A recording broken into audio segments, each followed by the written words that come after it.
জ্বরের দাহে পদ্মপাতার উপর শুয়ে থাকলে গায়ের জ্বালা কমে যায়।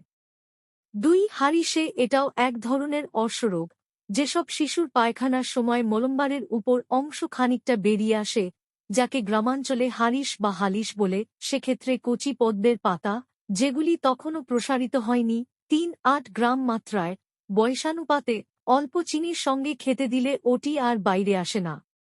এ ব্যবস্থা কিন্তু আজকালের নয়, একাদশ খ্রিস্টাব্দ থেকে ব্যবহার হয়ে আসছে। এভিন্ন অনেক বৃদ্ধ বৈদ্য এই রোগে পদ্মের কচিপাতা বেটে কিছু মাখন মিশিয়ে মোলদারে কয়েক ঘণ্টা করে কয়েকদিন বেঁধে রাখতে ব্যবস্থা দিয়ে থাকেন।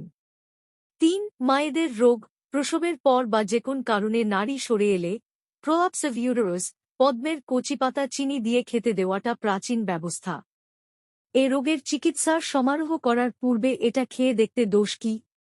4 হৃদশুল রোগে, অ্যাঞ্জিনা ফ্যাক্টরিস, আযুর্বেদের চিন্তাধারায় বিকৃত কফ ও পিত্ত ওই ধাতু দুটি রক্তাশয় বা হৃদগত হলে বায়ুর সাবলীল সঞ্চরণশীলতা স্বাভাবিক কারণেই বাধাপ্রাপ্ত হয় এবং শূলবৎ বেদনা সৃষ্টি করে। এক্ষেত্রে প্রাচীন বৈদ্যগণ পদ্মফুলের পাপড়ির রস খেতে দিতেন, এর দ্বারা হৃদগত সেই বিকৃত কফ ও পিত্ত সংশোধিত হওয়ার ফলে এই ব্যথা থেকে রোগী নিষ্কৃতি পায়।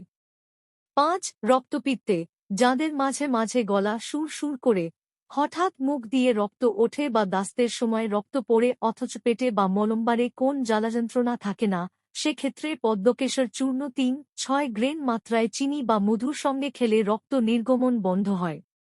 অনেকে এর সঙ্গে একটু বাসক পাতার অ্যাডহ্যাডোডা ভ্যাসিকা রস মিশিয়ে খেতে দিয়ে থাকেন। 6 রক্তাশ্বে, এই পদ্মকেশরী উপরিউক্ত মাত্রায় উপশমদায়ক।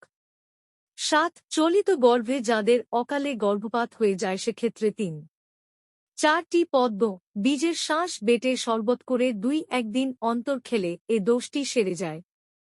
8 পিত্তাতিসারে, যাদের পাতলা ও সবুজাভ দাস্ত হতে থাকে সেক্ষেত্রে পদ্মের ফেকরি বা নতির, যাকে মৃণাল বলা হয়, 2-3 চা-চামচ রস চাল ধোয়া জলের সঙ্গে 1-0-1-2 ফোঁটা মধু মিশিয়ে খেতে দিলে ওটার নিবৃত্তি হয়। 9 প্রস্রাব রোধে, পদ্মের কন্দমূল তিল তৈলে ভেজে খেলে মূত্ররোধ নিবৃত্তি পায়, তবে ওইটি গোমূত্রে বেটে খেলেই আরও ভালো কাজ হয়। চরক সম্প্রদায় এক্ষেত্রে পদ্মফুলের কাঠ খেতে উপদেশ দেন, পদ্মের অভাবে শাল্লাফল হলেও চলবে। 10 অনিয়মিত ঋতুস্রাবে, মেয়েদের প্রতি মাসে ঋতুস্রাবে যদি অনিয়ম ঘটে, পরে তা ক্ষতের আকার ধারণ করে, এক্ষেত্রে লাল পদ্ম বা লাল শাঁদি, যার প্রচলিত নাম রক্তকম্বল, বোটানিক্যাল নাম নেমথেই রুব্রা, মূলের কাঠ চিনি মিশিয়ে স্রাব চলাকালীন কয়েকদিন খেলে এ রোগ থেকে মুক্ত হওয়া যায়, তবে 3-4 মাসের মধ্যে মাত্র ওই কটা দিনই খেতে হয়। এ সম্পর্কে অন্যান্য উপসর্গগুলির দিকে লক্ষ্য রাখতে হয়, তাহলে কখনো ব্যর্থ হয় না।